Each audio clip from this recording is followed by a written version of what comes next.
right, so I'd like to introduce Chief Segaris. His expertise is massive mutual aid.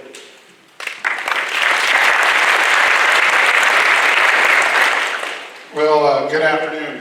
I would tell you a couple things. I'd start off with, I think the local first responders, fire law, EMS, your local elected officials, your public works folks really deserve the biggest round of applause.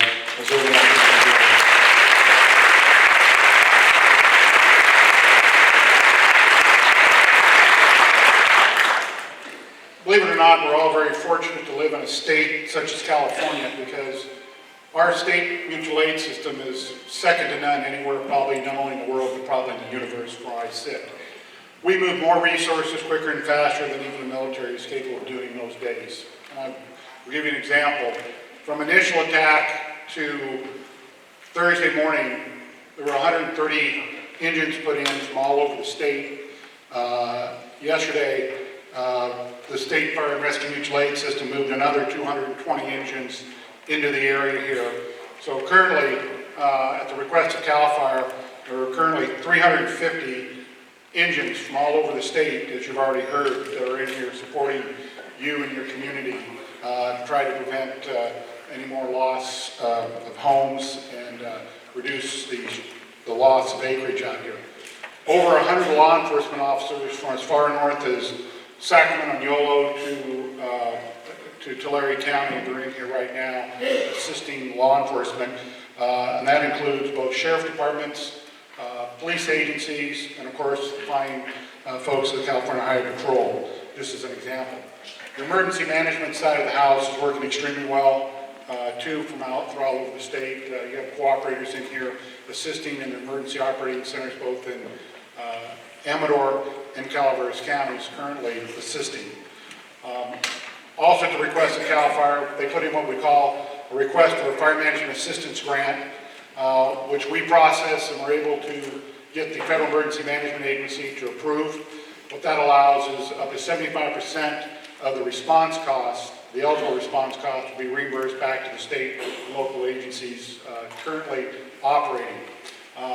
As I think Chief White's indicated, as their folks work on looking at the damage assessment that's out there, we work back through the counties, we'll be working back through the individual agencies to actually assess whether there's enough to warrant any additional requests at the federal level and what other state assistance will need to be brought in to assist in the recovery efforts out there at that time.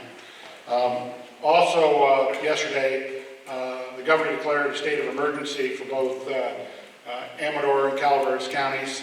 On top of that, the California National Guard was mobilized, 240 soldiers for what we would consider 12 hand crews and 5 helicopters to assist in the fight as well.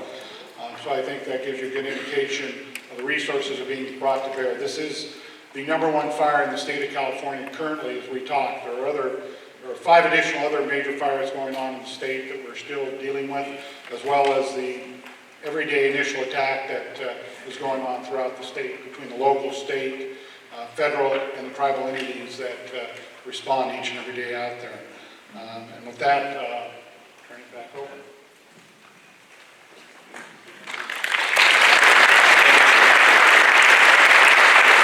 All right, so now I'd like to introduce Sergeant Everhart from our illustrious Sheriff's Department.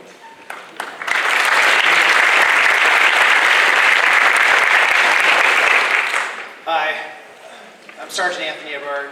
I'm Administrative Sergeant for the Calaveras County Sheriff's Office. One of my duties is responsible for logistics in regards to evacuation. I also coordinate with the California Highway Patrol with road closures and also get mutual aid to not only after evacuate you, we can actually keep your property safe for anybody to come back and after. In theory, I think the best way to start is what our current evacuations are. Our evacuations would be, just for land points I'm going to use roughly, the Highway 26 to the top half of West Point, all along Winton Road. If you follow that down towards 26, towards McCallamy Hill, it would be everything on both sides of the highway has been evacuated. Once you reach Highway 49, it is everything east of Highway 49. That is all under mandatory evacuation going into San Andres, with an exception of San Andres. San Andres is obviously not under evacuation. Continue down Highway 49, it's still eastbound through Freighco City into Angels Camp, and it stops right there at Dogtown Road, and it kind of hugs around Gardner Lane up to Murphy's Grave Road. Everything north of Murphy's Grave Road is under mandatory evacuation leading up to Murphy's. Once you get to Murphy's and it intersects with Highway 4, it's everything north of Highway 4. In the short amount of time, in less than 3 days, our rough estimates is roughly 13,000 evacuations. Obviously, that doesn't mean every one of those houses is occupied. Vacation houses, residential, it could just be roads leading up to some type of structure in which the sheriff's office doesn't know if it's manned, unmanned, if it's lived in full-time, vacation house, or maybe it's just a foundation piece to something. We physically have to check every single one of those. We physically have to flag it so we know when we send the next resource in, the next mutual aid response, that it doesn't get done twice, 3 times. I was told of a statistic last night, and I think it's very valuable. This fire was moving at a rate between 60 to 70 feet per minute. At any time, that fire can move that fast. I had units deployed up by Jesus Maria because I knew that the fire was fingering out all over the place. And I was trying to stay, we had a general idea what the course of the fire was going, and the wind changed. And even with the wind change, you still have fuel, and as long as you have oxygen and fuel, it just continues to burn. So with that in mind, we had like a little command post, and they were sending out people doing this mass evacuation. Well, our command post got evacuated. We not only lost, our county runs off 4 main repeaters. We not lost 1, lost 2, lost 3. We do have them functional. We do have mutual aid. We have those amenities, and we have our repeater systems going. It's just not a sheriff's office issue. It's everybody working together. And I'll try to stay after and answer any questions you may have. It's going to be temporary, but... Mountain Ranch evacuation? Mountain Ranch is evacuated, the entire Mountain Ranch Road. Thank you, both sides. So if you look at that going up from Highway 26 to Highway 4, you can just look at the square miles. It's very rural, it's very rugged. Anybody that's born and raised in this county, in which I was, you have to know the area. So although mutual aid is coming, and we're very thankful for it, we all have that friend that lives down by that oak tree. And it's not marked. You just know it's there. So, anyways, that's some of the difficulty for the sheriff's office. How many homes have been lost? I do not have a count. I will probably turn over any type of questions regarding structural loss because I think they have an assessment team, if I'm correct. And that is currently being evaluated as we speak. When will that be done? So, Sorry, I don't know that answer. yeah, so question.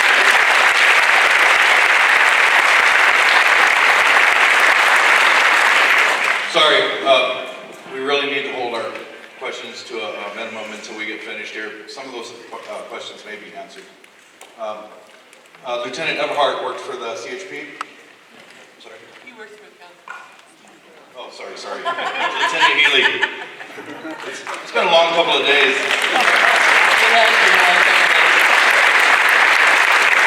Hi, Lieutenant Georgia Healy. I'm currently the Lieutenant Commander out of the Amador area, but I am a resident of Calaveras County, currently an evacuee. No power, haven't had power since Wednesday night, so those of you that are evacuated, I understand, going through the same thing. What I'm going to do is talk to you about what road closures we have, and just to let you know how the process happens, is we're in the command post, and CAL FIRE comes in, and they are talking to the people out in the field, and they say the fire is going this way. We need to evacuate these people here. So you get the advisory and then the mandatory. So as soon as the mandatory comes out, they say we need to close these roads. So all these people are coming out and nobody can come back in. And like we were saying before, property versus lives, we want to save the lives. So I have officers at the closures, and they are not to let anybody back in.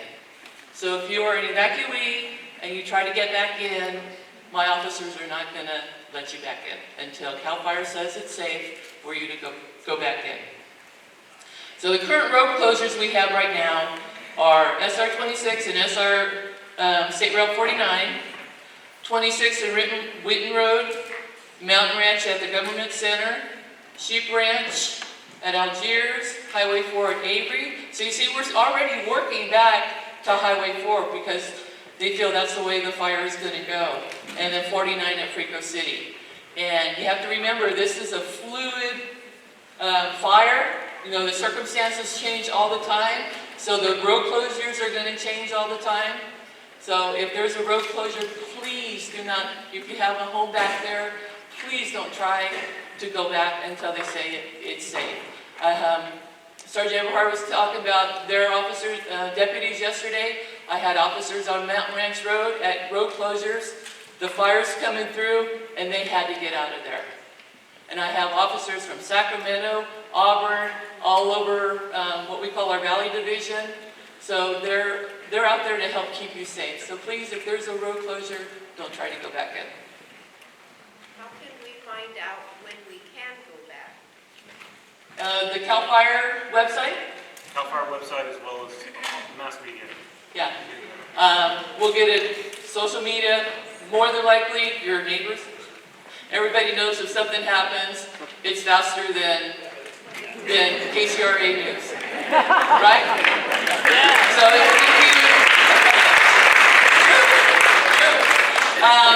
if you don't know the website, it's www.fire.ca.gov.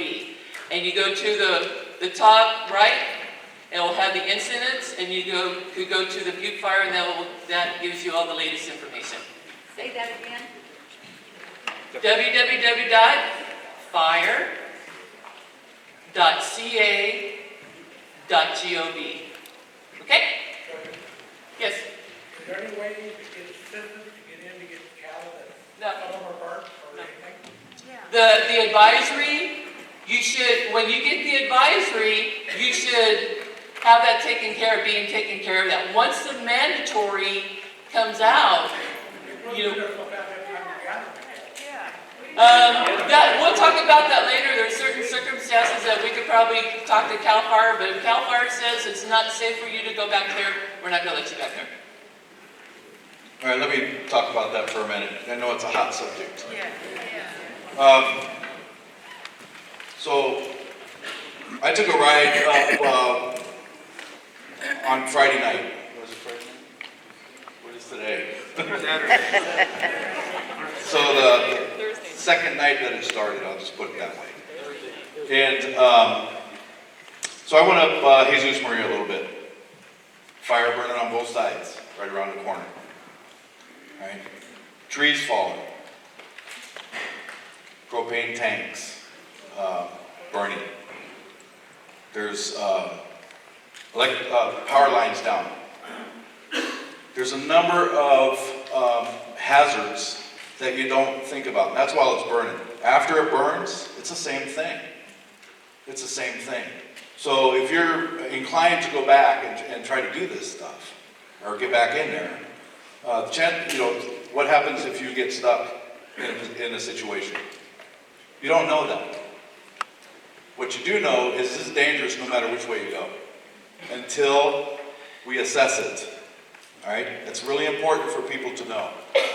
If somebody's out there, if some of you guys out there like me, thinking that you can just do anything, and you're not going to get hurt, this isn't the place to try that.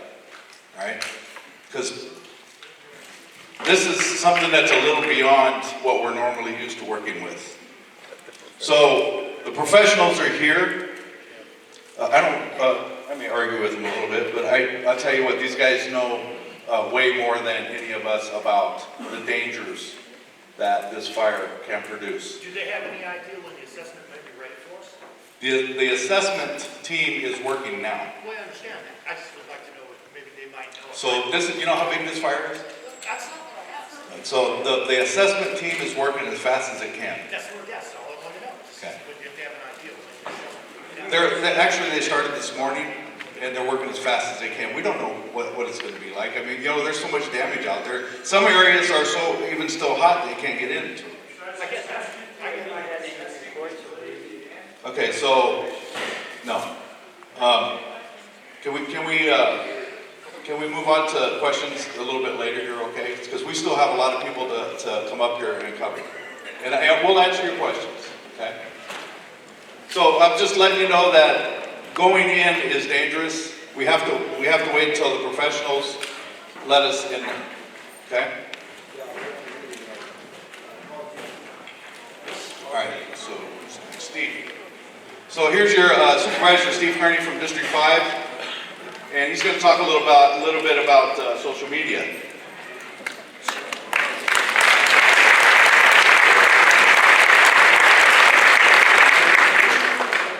I'm going to kind of pull a little reverse on him, and I'm also going to comment on evacuation centers.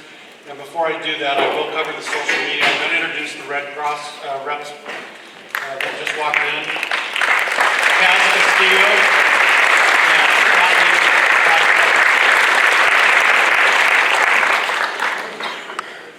So hi, my name is Cass Castillo of the American Red Cross. I'm a volunteer. I also live here in Colorado. Yes, so this is a national disaster response in the eyes of the Red Cross. So what we want to convey is we understand that there's 13,000 people that have been displaced, evacuated, whether temporarily or permanently, and the Red Cross is here to help.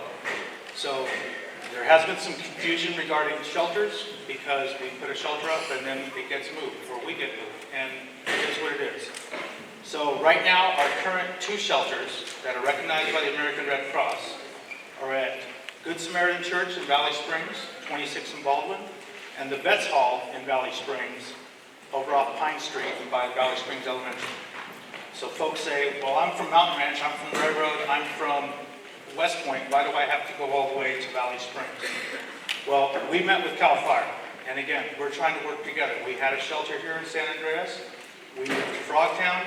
Again, we're fluid, we're being moved also, and we're all going to work together, and we're all going to get through it.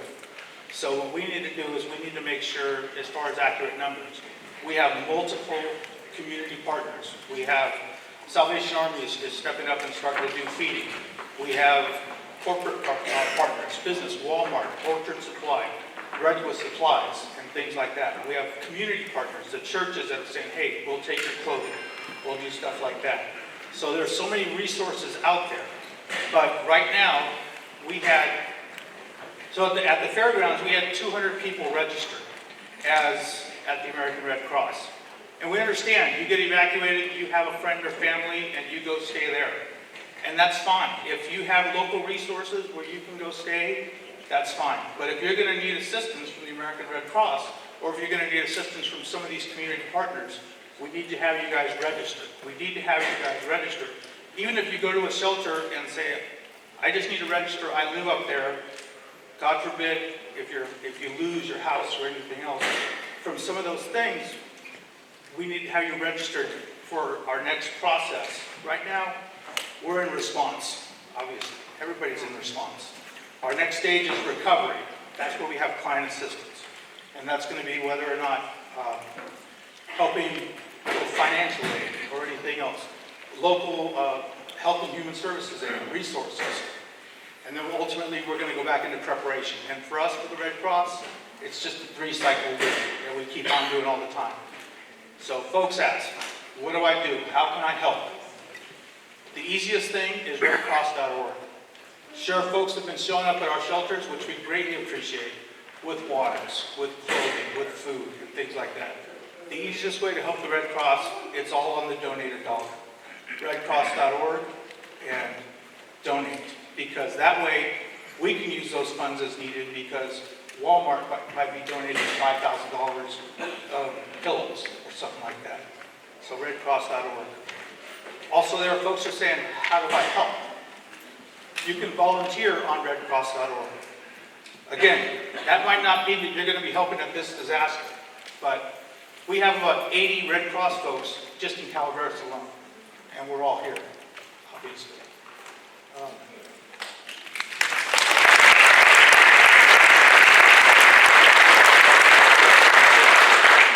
So as a national disaster response, we have volunteers from all over the country, all over the world. So when I was up in Trinity County, we had folks from West Virginia, Oregon, so we can have those resources.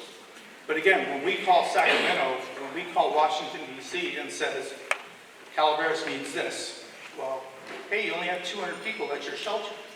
And now you only have 100 at 2 other shelters. So again, we need to be able to support those numbers. Ultimately, safe and well. So you can't call us and say, where's my loved one? We understand that. So safe and well, on redcross.org, it's called Safe and Well. Please, you can register and update your own information, because then someone else that's looking for you can look you up on Safe and Well. So redcross.org. Does that satisfy the requirements for registering for Red Cross? It does not. It does not.